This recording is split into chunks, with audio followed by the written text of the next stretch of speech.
青春少女竟然視土如命，他吃土就像吃飯一樣，我覺得好像離不了似的。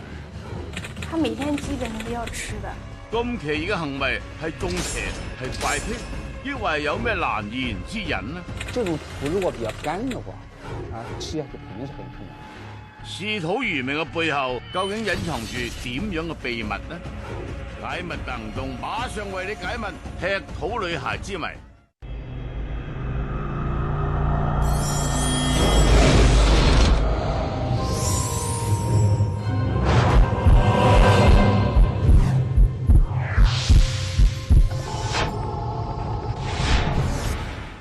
天下之大無奇不有，成日聽講人視賭如命，或者係視酒如命。而今日我哋所講嘅人呢，就係視土如命。點解咁講啊？嗱，有一個19歲嘅女仔有個怪癖，佢非常中意食土，泥土嘅土喎。你冇聽錯，就係平時我哋見到嘅土。咁到底係咩回事呢？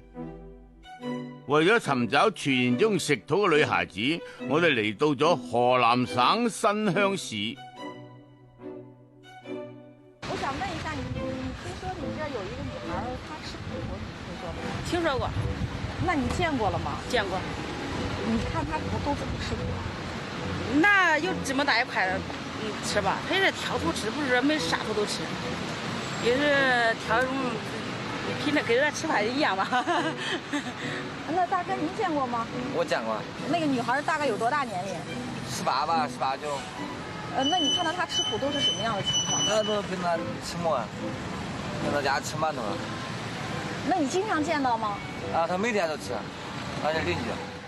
呢個女仔叫做琪琪，佢出生喺內蒙古科爾沁草原上面。2002年，佢同嗰啲向往城市生活嘅同齡女仔一樣，離開咗家鄉，去到一個大城市奮鬥。爭強好勝嘅佢，而家係一間足療城嘅領班添。就是工作也是兢兢業業，比較開朗，對同事都可好，比較活潑，人的心挺善良，對朋友非常好。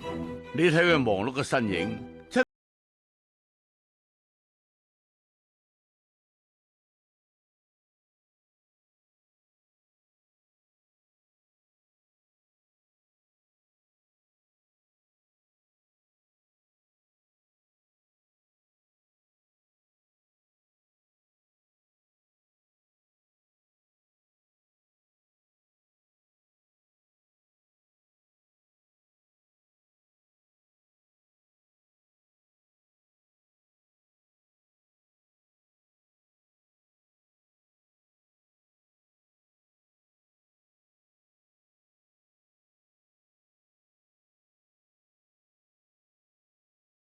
誰呀？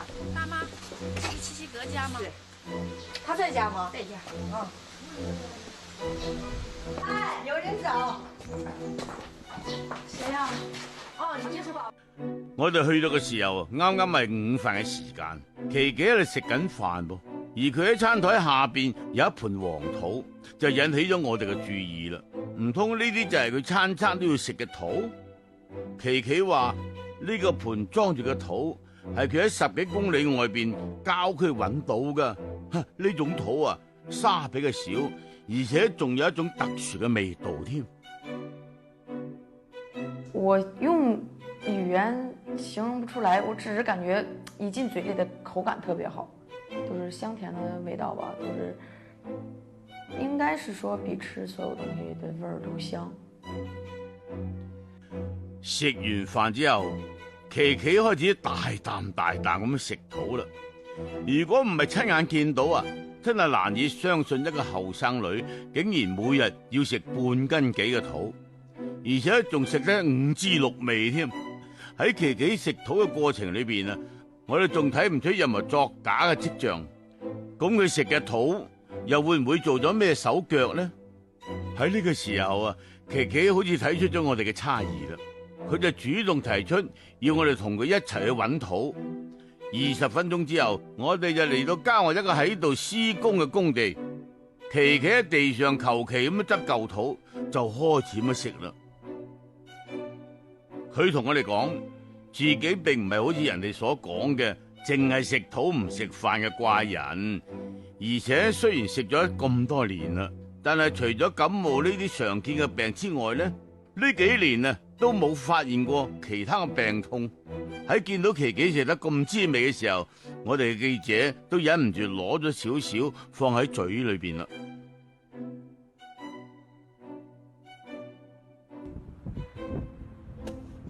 好吃不好吃？给你吃都浪费了，还不剩我自己吃呢。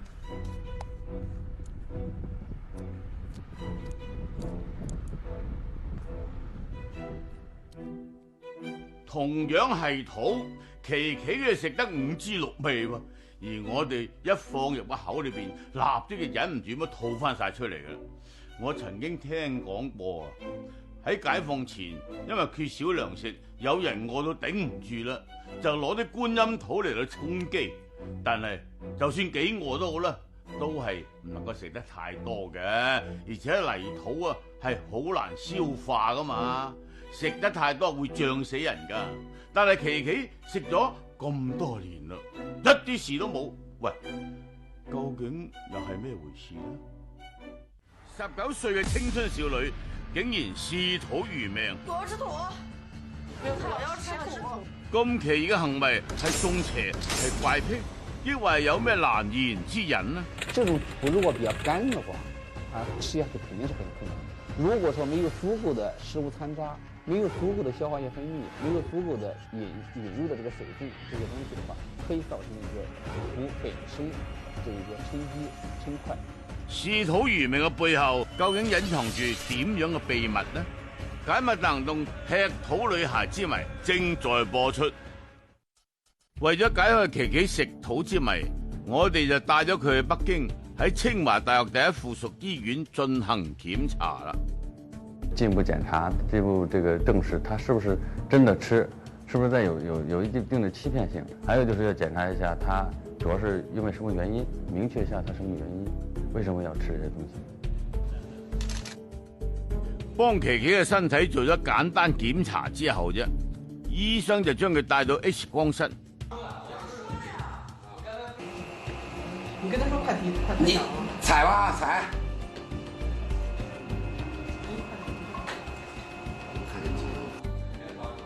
一切準備就緒之後，喺醫生嘅吩咐下邊，琪琪開始食土啦。呢個時候啊，從顯示器上邊，我哋清清楚楚咁睇到琪琪口腔同食道嘅情況。透視下看着他從這個吃下去以後，通過食道到胃腸。喺琪琪食土嘅過程裏邊，醫生對佢嘅消化系統進行咗好仔細嘅觀察，而且佢哋仲冇發現琪琪體內同正常人有咩唔同嘅地方。咁呢啲大家都擺唔入口嘅土，琪琪點解可以輕鬆咁樣吞落去呢？而且仲一啲感覺唔舒服都冇。對於正常人嚟講，乜嘢可以食，乜嘢唔可以食，喺大腦已經形成咗一定嘅條件反射啦。如果將呢啲難食嘅嘢放入個口裏邊，就立即有反胃嘅反應。而且就算琪琪有超強嘅意志，吞得落於泥土，但係呢啲土咧喺佢身體上面可以消化咩？如果說沒有足夠的食物殘渣，沒有足夠的消化液分泌，沒有足夠的引入的這個水分，這些東西的話，可以造成一個土本身這一個沉積成塊，形成湯圓柱，是完全可能的。人喺消化食物嘅過程中，消化道可以分泌大量嘅消化液，每個成年人每日分泌嘅消化液可以達到8000毫升，但係好似土呢啲毫無營養價值嘅嘢，人體根本係吸收唔到嘅。咁如果消化液對土起唔到任何作用嘅話，琪琪食咗10幾年嘅土啦，而家佢嘅腸胃會唔會有咩損傷呢？看它腸道裏面是有一些沉積性的一些土在裏面的，但是呢沒有造成整個胃腸黏膜的增厚，也沒有造成局部的一個就是腫塊性的改變。所以這樣的話，我們也從形態學上沒有證實它對這各個器官有損害。呢個結果唔單止出乎醫生嘅預料，而且琪琪自己又覺得好意外。本來覺得自己食土呢件事冇咩特別嘅琪琪，都開始對自己生理上面嘅結構係咪與眾不同而感到非常之好奇。為咗解開呢個謎團，琪琪接受咗腸胃嘅檢查。咁佢消化道嘅內部結構係咪真係同正常人唔同嘅呢？堅持3秒鐘啊！喺虛擬嘅腸胃鏡下邊，醫生睇到咗琪琪嘅胃黏膜、腸黏膜並冇明顯嘅炎症喎，亦都冇任何同普通人唔同嘅地方啊！點解食咗10幾年嘅土，琪琪腸胃冇絲毫損傷呢？呢個時候，醫生就將注意力轉移到琪琪食嘅土嘅上邊啦。佢哋發現咗呢種土光滑細膩，通過唾液係比較容易吞落去嘅。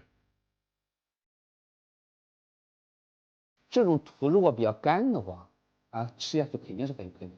它如果沖着水是完全可以下去，它不至於產生刺激這個胃炎部造成這個整個就是進食的過程當中食道這些擦傷不會的，因為很細膩。除此之外醫生仲認為琪琪正常嘅飲食，亦都係佢避免腸胃受到損傷嘅原因。水給它沖洗，然後呢，隨着蔬菜的食物殘渣包裹在一起，就形成大便就排出。表面睇嚟，一切似乎已經真相大白啦。琪琪食土並唔係好似有啲人想象咁嘅特異功能。不過一個正常人點解無啦啦要食土呢？有一種病叫缺鐵性貧血，缺鐵性貧血，所以這種病呢有一種症狀叫濕熱癖。濕熱癖又叫做異食症，佢個發病原因好複雜，體內缺鋅缺鐵或者腸道寄生蟲感染等等，都有可能造成咗異食症嘅。從臨床睇嚟患異食症嘅係以細路仔比較多。在吃這些濕熱這些東西的時候，濕熱脾吃進去的東西，衛生條件肯定是達不到的，肯定是達不到的。在這種情況下，就可能產生腸道的傳染病，比較典型的就是溝蟲病。做過大便常規的檢查，既沒發現蟲，也沒發現卵，所以這樣一個情況的話，它腸道寄生蟲的可能性我們基本上排除掉了。咁佢到底點解會食土咁嘅異食症呢？為咗盡快揾到其中嘅原因，醫生又對佢嘅血液進行咗化驗啦。呢一次我哋有咗一個重要嘅發現，琪琪身體雖然冇貧血，但係嚴重缺鐵。唔通琪琪不停咁樣食土，就係因為土入邊含有豐富嘅鐵元素？為咗證實呢種推測係咪成立醫生提取咗部分嘅土樣送到有關部門進行檢測。幾日之後結果出嚟啦，琪琪食嘅並唔係咩特殊嘅土，而且人體係冇法吸收嘅，所以無論入邊含有幾多微量嘅元素，最後都係吸收唔到嘅。經過咗醫生嘅分析，食土同缺鐵並冇直接嘅關聯，佢食土應該係其他因素造成嘅。為咗可以揾到個原因，醫生要求琪琪留院觀察2日。他很容易發脾氣，很容易激動，一激動一發脾氣，心情一不好，他就吃土，吃下土以後呢，他就感覺着會舒服一點。實際上，他這一個跟他缺鐵的一些症狀不是一回事。我哋都知道喺香煙或者毒品裏邊都含一啲物質可以刺激大腦，激活相應嘅神經系統，令人興奮，產生快感，從而令到人產生依賴性。唔通琪琪食嘅土含有咩令人上癮嘅物質？我要吃土。沒關係，想吐這有水吃。沒有，他要吃土，他要吃土。然而呢個推測好快就被推翻啦，因為土樣檢驗報告裏邊醫生並冇發現咩激活人體中樞嘅神經，令人產生愉快感嘅物質。為咗解開琪琪點解中意食土呢個秘密我哋可以話想盡一切辦法幫佢做足所有檢查啦。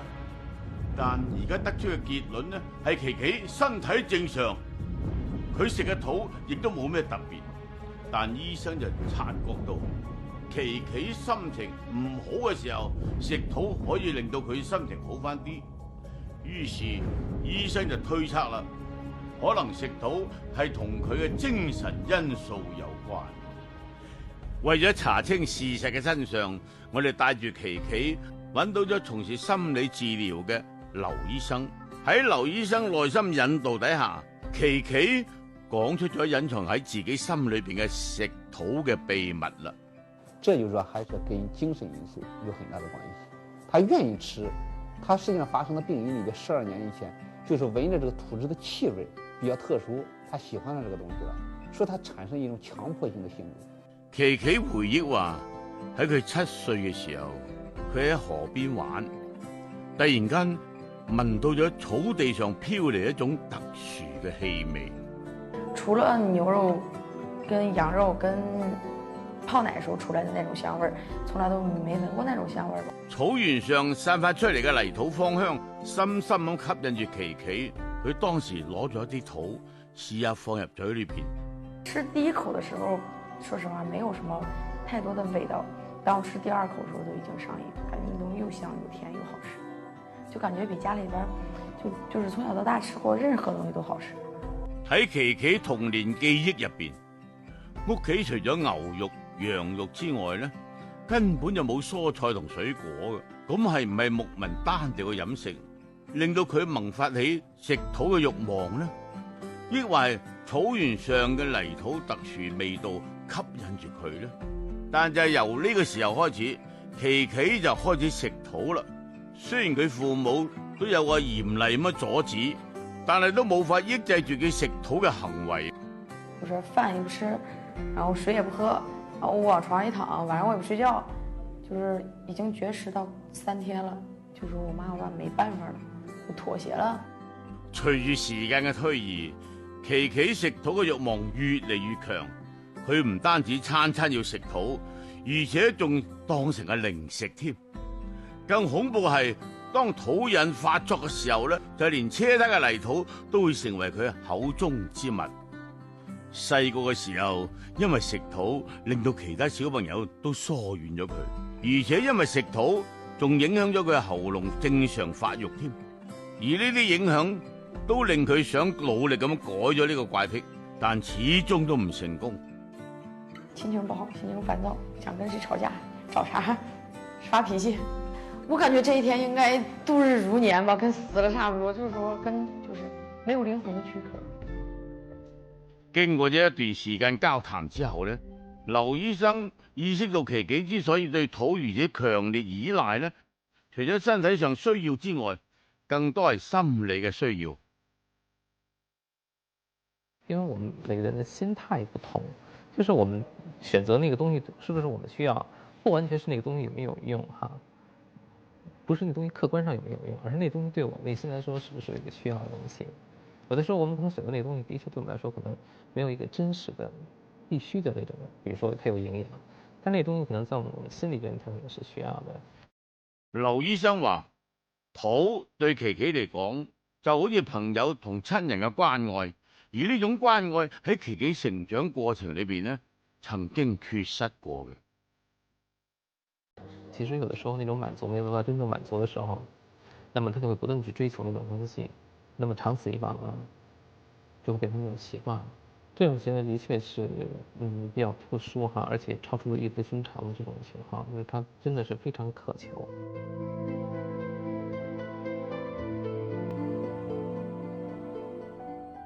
琪琪食土，講到底就係異食症，而佢呢一種怪癖好大程度係心理有問題。咁通過食土嚟到滿足情感上邊嘅宣洩。如果你身邊有異食症嘅人呢，咁就要盡快去搞清楚係咩回事啦。